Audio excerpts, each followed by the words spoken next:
दिल्ली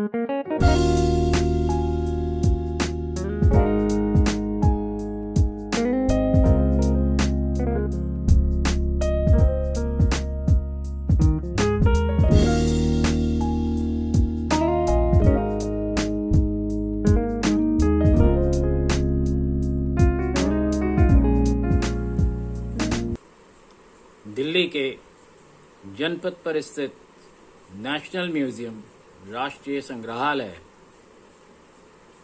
इस महीने के अंत तक बंद हो जाएगा और उसकी जो इमारत है वो ढहा दी जाएगी। सामान्य रूप से विश्व में कहीं भी संग्रहालयों का इस तरह से उनकी जो इमारत है उसे गिराया नहीं जाता है। एक संग्रहालय सदियों तक किसी भी देश का धरोहर को संभाले रहता है और लोगों से उसको रूबरू कराना रहता है। ये जो निर्णय लिया गया इसमें परिवर्तन होना चाहिए, क्योंकि संग्रहालय की इमारत बनाने के लिए भी 1960 में जब इस इमारत को बनाया गया तो अमेरिका से एक म्यूजियोलॉजिस्ट को खास करके बुलाया गया, इसके आर्किटेक्चर किस तरह से हो उसको समझने के लिए। और जिस तरह की पूरी आर्किटेक्चरल प्लानिंग बनाई गई वो सिर्फ कुछ गैलरीज बनाने की नहीं थी, पर एक बहुत बड़े राष्ट्रीय संग्रहालय के तमाम गैलरीज वीथिकाएं बनाने के लिए बनी थी। बहुत सारी बन गई, पर कुछ इसलिए नहीं बन पाई कि उसके आसपास की जमीन जो थी उसमें आर्कियोलॉजिकल सर्वे ऑफ इंडिया का ऑफिस था और वो खाली नहीं हो पाया।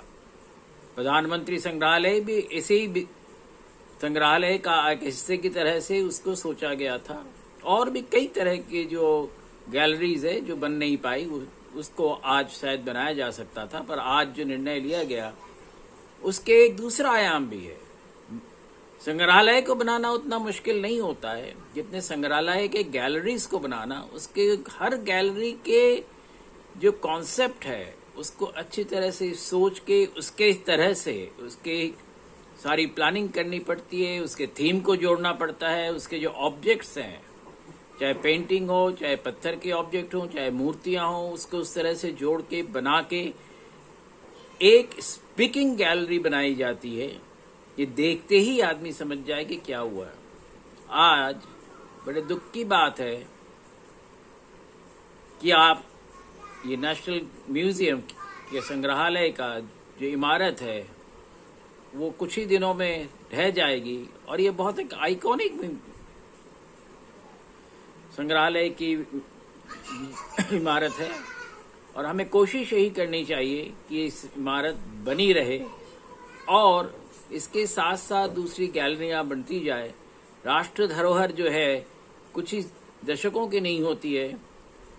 इस संग्रहालय में भी मोहनजोदाड़ो और उससे पहले भी जो प्राचीन स्टोन एज कल्चर्स थे उनकी सारी जो रेलिक्स हैं वो सब यहाँ समाये हुए हैं। म्यूजियम के जैसे अंदर आप जाते हैं, अशोक के जो गिरनार माइनर एडिक्ट्स हैं जिसमें 13 अशोक के एडिक्ट्स एक साथ वहां देखने को मिलता है, वो उसको लाकर वहां समाया गया है। वो भी अगर हटाया जाएगा तो उसको भी नुकसान पहुंचेगा। तो हम समझते हैं कि ये इमारत बनी रहनी चाहिए, म्यूजियम यहीं रहना चाहिए और म्यूजियम को और समृद्ध होते रहना चाहिए।